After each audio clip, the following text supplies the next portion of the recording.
Le monde a changé et nous sommes ici depuis longtemps pour percer les mystères de notre passé lointain. Malgré le temps qui passe, certaines découvertes restent profondément déconcertantes, d'étranges reliques à des constructions mystifiantes. Ces découvertes étonnantes ne devraient pas exister dans les archives de l'Antiquité. Numéro 1. Les grottes de Barabar sont un ensemble de cavernes creusées dans la roche dans l'état indien du Bihar. Ces grottes sont d'une antiquité importante, remontant à la période Mauryan, ce qui en fait les plus anciennes grottes creusées dans la roche en Inde. Ils sont connus pour leurs inscriptions, dont certaines remontent à la période du monarque Mauryan, Ashoka. Ces grottes sont situées sur la colline de Barabar et sur la colline adjacente de Nagarjun, certaines étant considérées comme un groupe distinct de grottes. Ils ont été creusés dans un substrat rocheux solide en granit et la plupart comportent 2 chambres.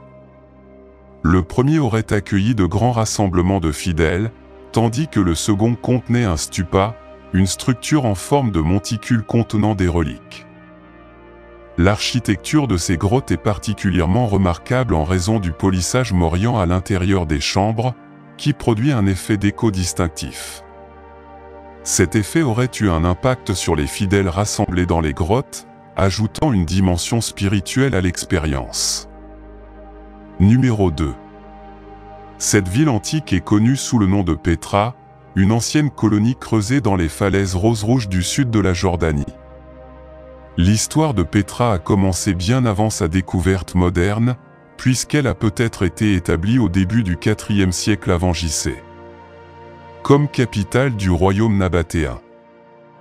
Cependant, au fil du temps, son importance a diminué et il a finalement été abandonné et oublié, ne restant que dans la mémoire des tribus bédouines locales. Avance rapide jusqu'en 1812, une année charnière dans l'histoire de Petra. L'explorateur suisse Johann Ludwig Burckhardt, fasciné par les histoires d'une cité perdue dans le désert, entreprit de redécouvrir Petra en se faisant passer pour un érudit arabe. Burckhardt, avec l'aide des Bédouins, découvrit Petra, une ville creusée dans les falaises avec des tombeaux, des temples et le célèbre trésor. L'artisanat nabatéen et le système d'aqueduc qui soutenait la ville dans une région aride se démarquent. Petra révèle la culture nabatéenne, une civilisation historique importante et un centre commercial crucial. La redécouverte de Petra a renouvelé l'intérêt pour l'archéologie et l'histoire ancienne, rappelant des villes et des civilisations oubliées avec des histoires fascinantes sur le voyage humain à travers le temps. Numéro 3. Skelly Michael est l'un des 2 sites du patrimoine mondial de l'UNESCO en République d'Irlande. Cet endroit abrite le monastère de Saint-Fionnan, l'une des premières fondations du pays, situé sur un magnifique rocher au large des côtes du Kerry. Les moines qui vivaient à Skelly Michael priaient et dormaient dans des maisons en pierre en forme de ruche, dont beaucoup existent encore aujourd'hui.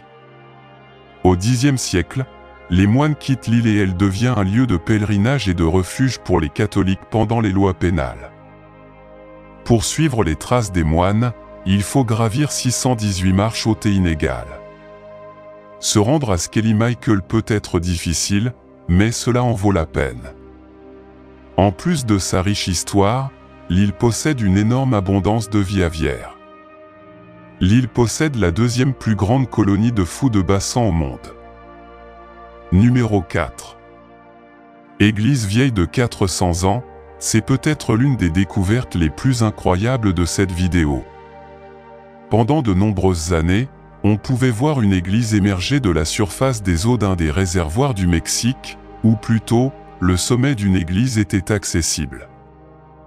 On ne pouvait y accéder que par bateau et il est difficile de croire que toute la structure est sous les eaux, et pourtant, c'est ce qu'a révélé une sécheresse en 2023. Cette année-là, une intense canicule s'est propagée dans plusieurs régions du Mexique, l'État du Chiapas a été l'un des plus touchés. Ce qui a amené de nombreuses masses d'eau de la région à atteindre des niveaux dangereusement bas. L'église, construite au XVIe siècle par des frères dominicains, a été partiellement submergée pendant des décennies dans le réservoir de Nicoyal. Cependant, à cause de la sécheresse, toute la structure a été exposée. À l'origine, l'église était un lieu de culte pour les habitants du village de Sanankashula, mais en 1966 elle fut délibérément inondée pour construire le barrage hydroélectrique de Nikkoyal. Numéro 5. Il y a environ 7000 ans, le dolmen de Guadalperal a été créé. Cette formation mégalithique se compose de 144 menhirs, certains atteignant jusqu'à 6 pieds de haut, disposés dans une formation circulaire rappelant Stonehenge en Angleterre, ce qui lui vaut le même nom. En plus d'être connue sous le nom de dolmen de Guadalperal, cette formation est également connue sous le nom de Stonehenge espagnol. Bien que Stonehenge en Angleterre soit plus célèbre et emblématique, le dolmen de Guadalperal a été construit en premier. Cependant, comme Stonehenge, le but du dolmen reste un mystère. Les archéologues pensent qu'il pourrait s'agir d'un tombeau, d'un site de rituels religieux ou même d'un centre commercial en raison de son emplacement stratégique près du fleuve. La structure était si importante que ses constructeurs ont transporté des pierres de granit à des kilomètres de distance pour la créer. Mais à ce jour, nous n'en sommes pas complètement sûrs. Ce monument a été découvert et fouillé pour la première fois dans les années 1920 par l'archéologue allemand Hugo Obermeyer, mais sa signification n'a pas été entièrement comprise. En 1963, la structure mégalithique fut délibérément inondée pour construire le réservoir de Val-de-Cana. Pendant des décennies, le dolmen de Guadalperal était sous l'eau et n'était visible que par parties. Cependant, en 2019, une sécheresse a frappé l'Europe et l'Espagne a été touchée. Le dolmen de Guadalperal a pleinement émergé, suscitant un nouvel intérêt pour son étude et des demandes de déplacement pour le protéger. Cependant, déplacer un site archéologique est difficile et, à ce jour, le Stonehenge espagnol reste en place, visible uniquement lorsque les eaux se retirent. Numéro 6. Le pilier de fer de Delhi, une structure de 23 pieds de haut située dans la cour de la mosquée Kawatul Islam à New Delhi, la plus ancienne mosquée du nord de l'Inde. Le pilier, vieux d'environ 1600 ans, semble être un simple pilier à première vue, mais en y regardant de plus près, vous réalisez pourquoi cette incroyable structure ancienne mérite une place sur cette liste. Il est fait de fer et, bien que le fer soit un matériau structurel puissant, il est sensible à la rouille, ce qui signifie qu'avec le temps, il commence à se détériorer. Cependant, ce pilier est resté solide comme jamais et sans aucune trace de rouille. Cette propriété surprenante étonne les chercheurs depuis des années, dont beaucoup remettent en question son origine, car elle pourrait être une indication de la raison pour laquelle elle existe encore aujourd'hui. Beaucoup prétendent qu'il s'agit d'une origine extraterrestre ou d'un objet mythique envoyé sur Terre par les dieux. Les scientifiques ont également proposé de nombreuses théories pour expliquer cette merveille métallurgique. Cependant, les inscriptions sur son fût racontent l'histoire de son origine. Le roi Chandra, qui dirigea l'empire Gupta entre le 4e et le 7e siècle après J.C., ordonna que le pilier soit construit comme un monument pour célébrer ses nombreuses victoires militaires et qu'il soit dédié au dieu hindou Vishnu. Numéro 7. Les tuyaux Bégon, également connus sous le nom de tuyaux en fer Bégon ou tuyaux de Linga, sont des éléments mystérieux découverts dans la province isolée du Qinghai, en Chine. Ces structures ressemblent à des canalisations et seraient d'anciennes canalisations disposées sur et à proximité de la montagne Blanche, également connue sous le nom de Mont Bang, située à environ 25 km au sud-ouest de la ville de Linga. La taille des tuyaux en fer varie de petite et à peine perceptible à certaines jusqu'à 40 cm de diamètre. Mais qu'y a-t-il de si étrange chez eux? Eh bien, il y a le fait qu'on estime qu'ils ont des milliers d'années, ce qui ne devrait pas être possible étant donné qu'ils sont faits de fer, ainsi que de matériaux comme la silice et l'oxyde de calcium. De plus, environ 8% des canalisations n'ont pas pu être identifiées par les chercheurs qui les ont étudiées. Cela a conduit à des théories du complot selon lesquelles les tuyaux seraient d'origine extraterrestre. le consensus général à propos de ces tuyaux aujourd'hui est que plutôt que d'être des tuyaux, ce sont en réalité les racines fossilisées d'arbres anciens des montagnes. Pour beaucoup, cette théorie a plus de sens, mais beaucoup continuent de croire à la théorie paranormale et extraterrestre entourant les tuyaux. Numéro 8. La dague spatiale du roi Toutankhamon. Dans les années 1920, la tombe de Toutankhamon a été découverte, déclenchant l'égyptomanie, tout le monde étant concentré sur la découverte de la tombe inédite du jeune pharaon. Un artefact a été oublié, un poignard enterré aux côtés de milliers d'autres trésors. Cette arme est maintenant connue sous le nom de dague spatiale du roi Tu. La lame du poignard, en fer météoritique, s'est avérée avoir une teneur élevée en nickel. Pendant longtemps, les chercheurs ont été intrigués par la composition de cette météorite. Après tout, elle contient des matériaux qui semblent provenir d'une autre planète. Avec toutes les théories entourant le lien entre les anciens Égyptiens et les extraterrestres, beaucoup pensaient que le poignard était un autre cadeau offert par les extraterrestres qui rendaient visite aux anciens Égyptiens. Cela peut paraître absurde, mais il y a du vrai là-dedans. Des études récentes ont révélé que le poignard contenait presque la même composition que la météorite automobile trouvée à Maram Matru, près d'Alexandrie. Cependant, plutôt que d'être un cadeau d'extraterrestres, la fabrication du poignard suggère qu'il n'a probablement pas été produit en Égypte, mais qu'il s'agissait probablement d'un cadeau prestigieux de l'empire du Mitanni au grand-père de Toutankhamon. Le matériau du poignard et les techniques utilisées pour le créer suggèrent un niveau de savoir-faire sophistiqué. Pour cette raison, nombreux sont ceux qui croient encore que le poignard du jeune pharaon n'est pas d'origine humaine. Numéro 9. Dans les années 1960, des chercheurs de l'université de Chicago et de l'université d'Istanbul ont découvert Göbekli Tepe, mais plutôt que d'être étudié, il a été largement ignoré. Inutile de dire que cela s'est avéré être une grave erreur. Ce n'est qu'en 1994 que les fouilles commencèrent grâce à l'archéologue allemand Klaus Schmidt. C'est ainsi qu'est né Göbekli Tepe, une structure qui pourrait être le premier temple au monde. Ce site semble insignifiant comme une autre colline du sud-est de la Turquie, mais il s'agit en réalité d'une structure artificielle plus ancienne que Stonehenge et les pyramides égyptiennes, qui remonte à 11 600 ans. Avant cette étude et ces fouilles de Göbekli Tepe, nous croyions que les humains avaient commencé comme chasseurs-cueilleurs, que nous dépendions de la chasse et de la cueillette, puis nous avions appris à cultiver, à nous installer, à construire des communautés, à mesure que ces communautés se développaient. Ils construisaient des temples et sites touristiques. Cependant, la découverte de cet ancien temple change le récit. À une époque où quelque chose d'aussi simple que l'agriculture n'était pas encore établi, la construction de Göbekli Tepe surprend. Pourquoi les gens de cette époque se sont-ils donné la peine de créer un complexe massif avec des piliers en pierre de plus de 20 pieds de haut et pesant jusqu'à 10 tonnes? Quelle est l'importance de ce lieu? Et comment ont-ils pu y parvenir sans aucune trace écrite de cette époque? Nous n'avons aucun moyen de répondre à ces questions. Un site cérémoniel?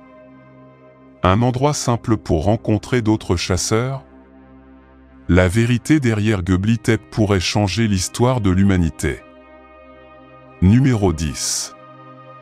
Au cœur de l'imposante Sierra Nevada de Santa Marta, en Colombie, se trouve un lieu entouré de mystères et de légendes, la Cité perdue, ou Teyuna, comme l'appellent les descendants de la civilisation Terrona. Cachée pendant des siècles sous la dense forêt tropicale, cette ancienne colonie a été redécouverte en 1972 par d'anciens chasseurs de trésors, qui ont accidentellement révélé l'un des secrets les mieux gardés de l'histoire précolombienne. Construite vers 800 après JC, la Cité perdue a environ 650 ans de plus que le Machu Picchu, ce qui en fait l'un des joyaux archéologiques les plus importants d'Amérique latine.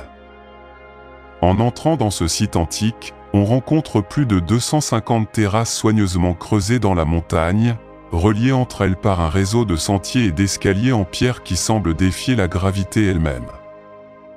Ces terrasses, cachées parmi la brume et le murmure de la jungle, révèlent des connaissances architecturales avancées et une profonde compréhension de la nature de la part de leurs constructeurs. La cité perdue n'est pas seulement une merveille architecturale, mais aussi un lieu d'une grande importance spirituelle. Pour les peuples autochtones d'aujourd'hui, comme les Kogi, les Arwako, les Wiwa et les Kankuamo, Teyuna est le cœur du monde, un lieu sacré où leurs ancêtres communiquaient avec les dieux. Chaque pierre, chaque escalier raconte l'histoire d'une civilisation qui vivait en harmonie avec son environnement, protégeant du monde extérieur les secrets de ses rituels et de ses savoirs. Malgré sa découverte, la cité perdue reste une énigme. Entourée de légendes sur les trésors cachés et les esprits gardiens, elle attire les aventuriers et les archéologues cherchant à percer les secrets de son passé.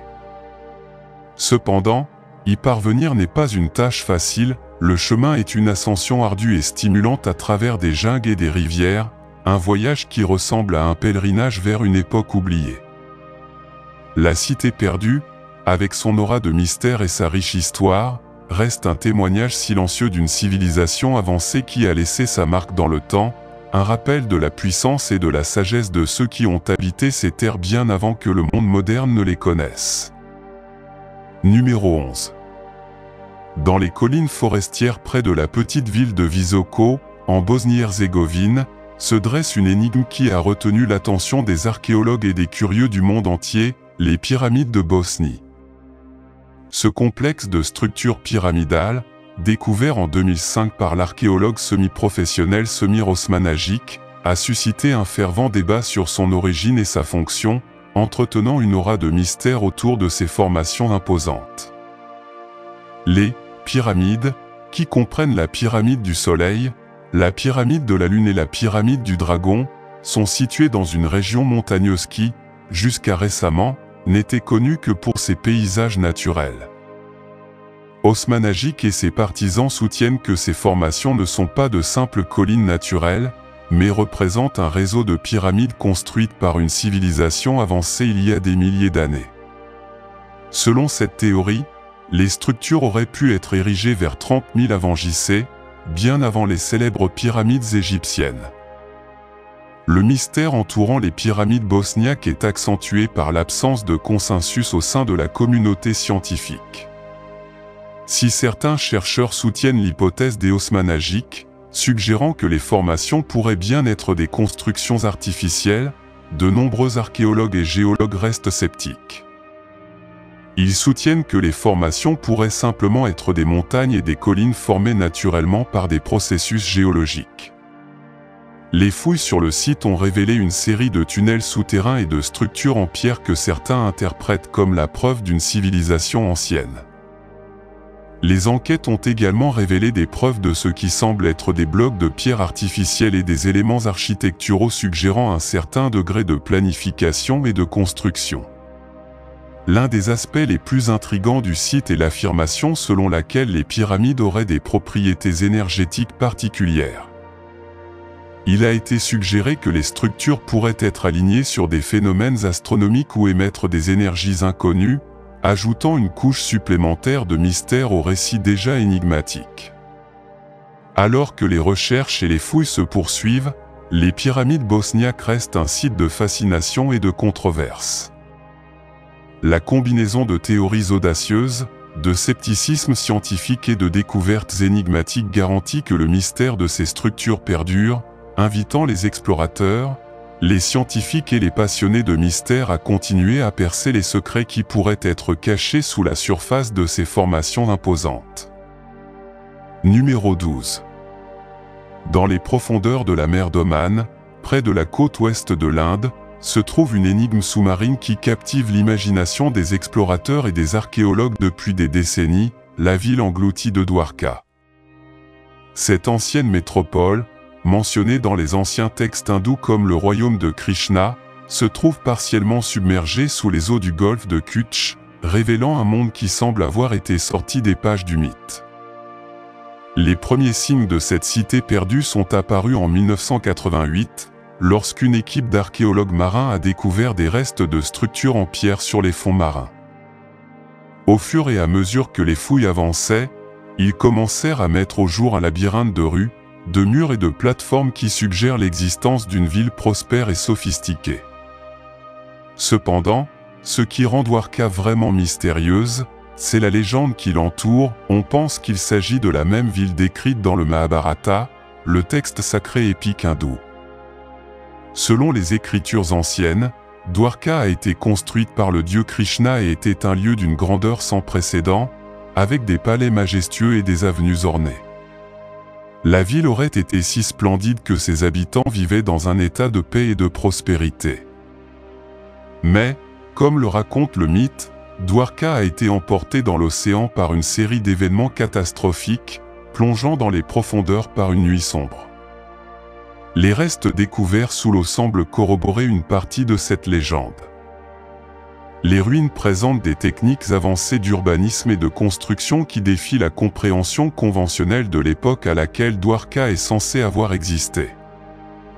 Des blocs de pierre, alignés avec une précision qui défie toute explication, et la preuve d'un réseau de canaux souterrains suggère une connaissance surprenante de l'ingénierie et de l'urbanisme. Cependant, le mystère demeure. Des études datent les structures entre 1500 avenues et 2000 avant JC, mais les questions sur comment et pourquoi la ville a coulé restent sans réponse. Était-ce une catastrophe naturelle? Ou y a-t-il une histoire inédite derrière la chute de ce royaume légendaire? À mesure que la technologie progresse, les archéologues continuent d'explorer et de fouiller les eaux de Dwarka, à la recherche de nouveaux indices sur son histoire et ses secrets. Mais pour l'instant, la cité engloutie de Dwarka reste un lieu enveloppé du mystère des mythes anciens et des vagues de la mer, une fenêtre sur un passé perdu qui attend toujours d'être pleinement révélé.